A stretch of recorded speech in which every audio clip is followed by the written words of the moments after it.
The last time we were with Joseph was in the house of Potiphar. Every school child, I think, learns the story of Potiphar's wife and her trying to seduce Joseph, and her lying to her husband, to the men of the house first, saying that this Hebrew, she uses the term Hebrew of Joseph more than once. And so she says Potiphar has brought in this Hebrew to humiliate me and all of the other servants. And so as soon as Potiphar comes home, she tells the same story about Joseph trying to force her, while the male servants were out of the house.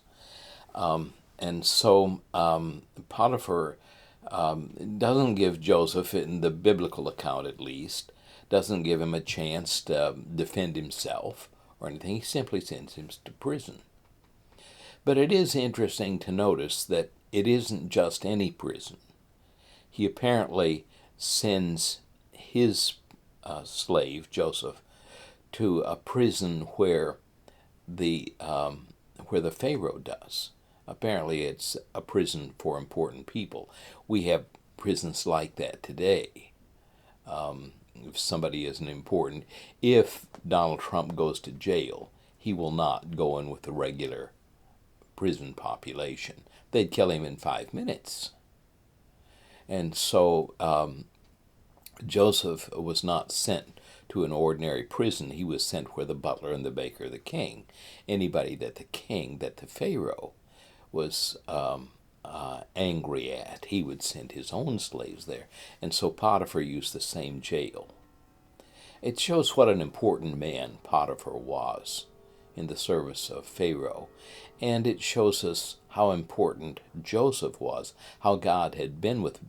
Joseph gives all the credit to God, how God had been with him while he had been the slave.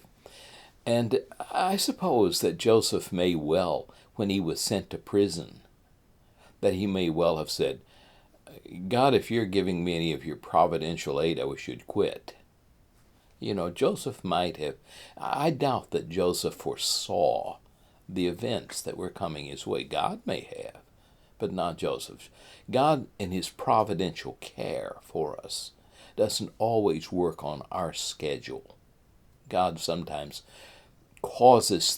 brings about things in our lives that are for us, as he did for Joseph. In the prison, Joseph is not in the prison very long until the warden of the prison sees, no kin to me incidentally, until the warden of the prison sees that whatever Joseph touches turns out pretty good. And so he isn't long until he does exactly what Potiphar does. He puts his charges underneath the authority of Joseph, and he can prop up his feet or go to the Red Sea, I suppose, for a vacation if he wanted to. And so Joseph is not long just an ordinary prisoner. Soon he has charge of the prison, of all of the inmates of the prison. Now, the inmates of the prison included the cupbearer of the king and the baker of the king. In that order, they're listed. The cupbearer of the king, I expect, though it doesn't go into details, the Bible doesn't go into details explaining the obvious. Anybody who had read the book of Genesis in that period of time, even much later, had they lived much later than the time of Joseph, would have understood that the cupbearer of the king drank a portion of any wine or any food that the Pharaoh would consume, so that evidence would be given. If he stayed well, then it was all right for the king, for the Pharaoh, to take some of the food. If he got sick and died, then obviously the Pharaoh didn't have to take it, whether it was wine or food that was placed on the table in front of him. And so the cupbearer, the king, is not just somebody who brings the wine in. He's a taster. The baker of the king, on the other hand, I suppose was pretty much what we would think of as a baker. But while Joseph is the in charge of things at the prison, he has a chance to talk to both of them. Both of them had a dream in the same night. And the cupbearer of the king told his first. He thought that there were three bundles of grapes, and one of them was plush and everything like a grape should be, a cultivated grape, and the other one was made up of tiny, small, shriveled up grapes. And so he took the grapes that were fine, that were good, and he squeezed them into a cup for Pharaoh.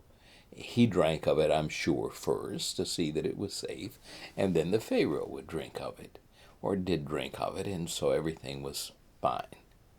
And Joseph said the meaning of that dream was that in 3 days, hence three bundles of grapes, in 3 days he would be restored to his position. Well, the baker saw that it was a pretty good sign. And so he told his dream to Joseph. Joseph gave credit to God for the interpretation of any dreams. He had done that in the past, and he would do it for the inmates in the prison where he was. And so the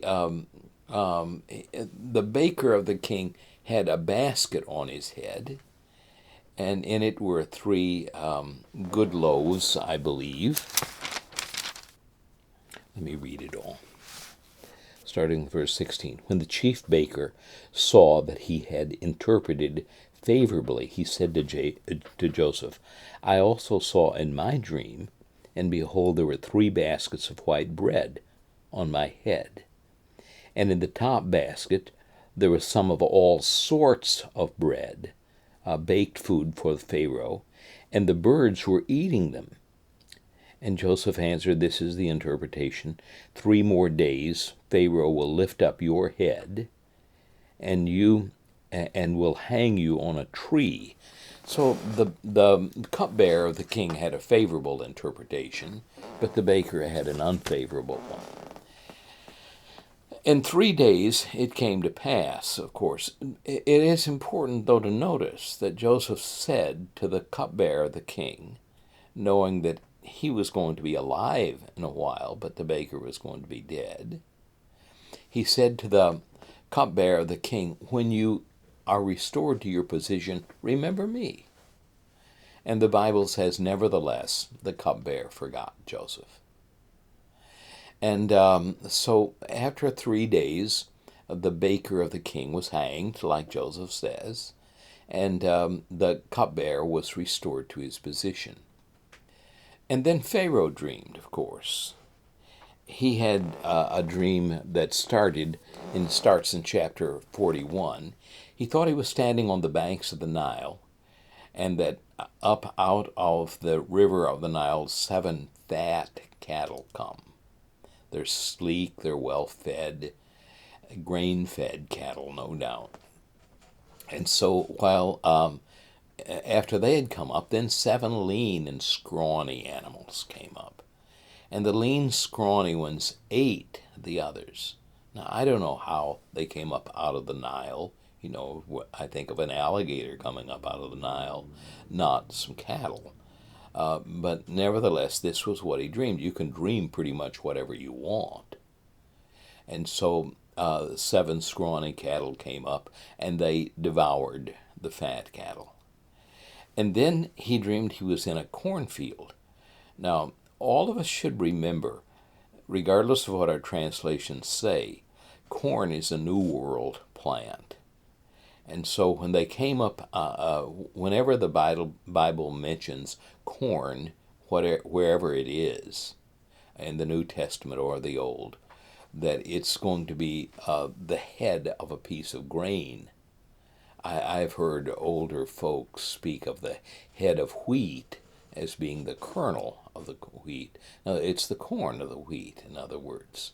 And so there were seven plants that grew up plush and full and of the type that wheat or barley should be. And then seven scrawny ears came up on the same stalk. And Joseph said the meaning of this dream is that there will be 7 years of plenty, followed by 7 years of famine. And he looked around. The advice of Joseph was, find a man that you can appoint over collecting grain during the years of famine, or during the years of plenty, and then you will have grain for the Egyptians whenever the years of need come. Well, again, we should understand the customs of people in those days. The meaning, I expect, is not that Pharaoh would simply distribute the grain to needy people, but he would sell it. He would take their land, so that in the course of time, Pharaoh came to own everything. Now, of course, that was true in the written documents that we have from the period, all of these wall paintings that you see, hieroglyphics. The land formally belonged to Pharaoh. And so Pharaoh took over all of the land from the people, lest they starve to death. And so what Pharaoh distributed, what he could distribute until he had taken all of the land of the kingdom. And remember that Egypt has been called a gift of the Nile. There is no fertile land in Egypt, but in centuries, for the Nile River flowing north out of Ethiopia and places south where there was a great deal of silt and a great deal of rain, there were certain periods when the Nile River, in periods of the year, when the Nile River would overflow its banks, and in the process not only water the field, but also bring of the silt and good nutrients down from lower in sub-Saharan Africa. And so there was, but it didn't always happen. Sometimes the Nile would be lower. Sometimes it would not produce a lot of food. And so Egypt was in a peculiar position. Whenever there was famine in the world around, that is, there was no rain, then the Nile River might well overflow its banks because there was rain down in Africa somewhere. And so the Nile River would overflow its banks, and there would be a great deal of prosperity in the land of Egypt. And the people of the Bedouin, the people who lived in the lands around Egypt, came to understand that, and they would come to Egypt during the periods of famine. We remember, of course, that Abraham and Sarah did that once themselves, shortly after they had entered the land of Canaan, because the people of Egypt had grain when nobody else in the world had it. But eventually, the famine spread to Egypt too, because there was no overflowing. And so the people of Israel tended to come to Egypt, or the people of the land, all of the people of the land. We know from history, from the historical records that the Egyptians have left, that there was a period of time, about this time, around 1800 BC, when the land was ruled by what the Egyptians called the Hyksos people, the people from a foreign land. Now, when the Bible was translated, when Josephus, I should say, was translated into English, instead of the land of the people that had come from the Asiatic lands, what the Egyptians meant by that, the English translators called them the shepherd kings. And so there has been a long period of time when these kings, the Hyksos, have been called the shepherd kings. But they were non-native Egyptians. There were actually two dynasties of them. The first of the dynasties reigned from Luxor, or the area of the Valley of the Kings, in Lower Egypt, and then the Nile River flows north, or it would have been in Upper Egypt. The Nile River flows north, and so there was a period of time when the first of the dynasties of the Hyksos lived in the southern part of Egypt, but in Upper Egypt, where the Nile River flowed from. And then there was a second dynasty of Hyksos that reigned from the Delta area. That might explain some of the difficulties that in language that sometimes non-believers in the Bible point out when they're trying to read it, trying to understand it. But for a time, during all the 7 years of plenty, Joseph ruled. It says that he was second only to Pharaoh.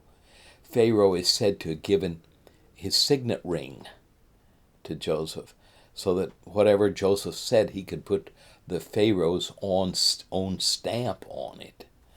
And so there was a time, and it is sort of odd that nowhere in the Egyptian hieroglyphics do we ever come across the name Joseph. But the Bible says that for a period of time, he was virtually the Pharaoh in Egypt.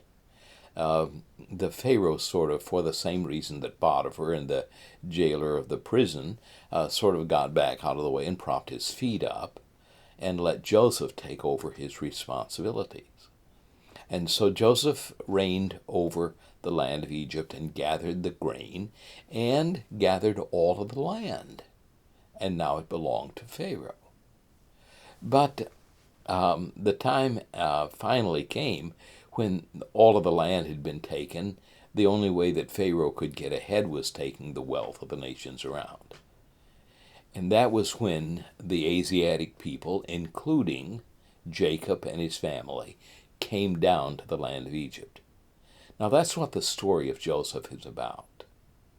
It's telling us how the people of Israel came to live in the land of Egypt rather than in Palestine, and how Moses led them out of Egypt into the Sinaitic Peninsula and finally to the land of Canaan. But that's what the story of Joseph is about, no doubt. Joseph then becomes the most powerful man behind the Pharaoh himself in Egypt, and he eventually brings his family down when the famine spreads to that part of the world. And Jacob comes down with his remaining sons. We probably remember the story, or we may remember the story if we had been in a grade school or a high school class, of how Jacob and his family, his sons, all came to the land of Egypt. How Joseph first is able to conceal his identity from them. I used to think that was strange, but then I think back on my own family. I have an uncle or two that, as far as I can remember, over a period of 20 years, they looked exactly the same. People don't change in appearance much, say from the time of 25 to 35 or 45 even. But at some point, we began to change our appearance significantly. And so Joseph's brothers don't recognize him when they first see him, but he does them. In addition, I expect that he could count. So I expect that Joseph could see that here was a man that had 11 sons, in addition to one who had died. That's what they told Joseph. And so Joseph knew who they were before they knew who he was. Eventually, though, they came to know each other, and Joseph sent for his father as well, and all of them came to the land of Egypt. Now, we might remember that Joseph married a woman who was an Egyptian, the priest of On's wife, the Bible says. Well, On is is a sun god. Um, and so Joseph was supposed to be a son of, by the Egyptians at least, he was supposed to be a son of the God who brought the sunshine on the land. But of course, the Egyptians had many gods. That was just their chief god.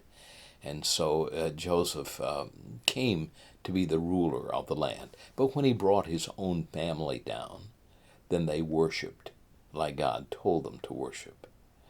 Now, we will get into the last days of Jacob's life, and how he was finally brought back to the land of Canaan, and how Joseph was brought back to Canaan.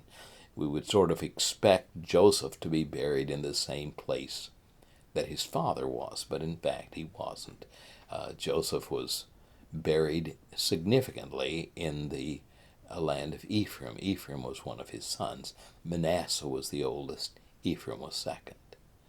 And so Joseph bore two sons through the priest of On's daughter, and her name was Asenath. And it's easy for me to remember the name Asenath because I know that there was a document produced around 200 BC called Joseph and Asenath. And it became particularly important for the Jewish people because the supposition was that Asenath was converted to Judaism, and that when she was converted, that she was baptized 200 years before Christ. And so people that want to make light of baptism suppose that it was something that developed over time. In fact, there is no mention of Asenath ever being baptized. There is no mention of baptism as far as a right that God gave his people before the time of the New Testament. There is a washing that the Jews had, the mikveh, that you may or may not have heard of, but a Jew would go down into these great stone vats, a faithful Pharisaic Jew would, and wash himself and come up then clean, so that he didn't have to worry about corrupting himself by touching somebody accidentally on the streets, a Gentile maybe. And so the Jews were very strict on that. But Joseph and Asenath, there's no record, it doesn't, the Bible nor that document that I was talking about ever mentions Joseph or Asenath's conversion to Judaism, much less her being baptized. But Joseph and Asenath does live in the literature for some period. She becomes famous to the Jews as an example of how what a Gentile should do if that Gentile becomes a Jew. And it was supposed that, of course, that all the things that the Jews in the time of Jesus wanted Gentiles to do in order to be Christians. But thank you for your attention today. We'll go on about Joseph and Joseph's burial and Jacob's burial in the land of Canaan next week. Thank you for your attention.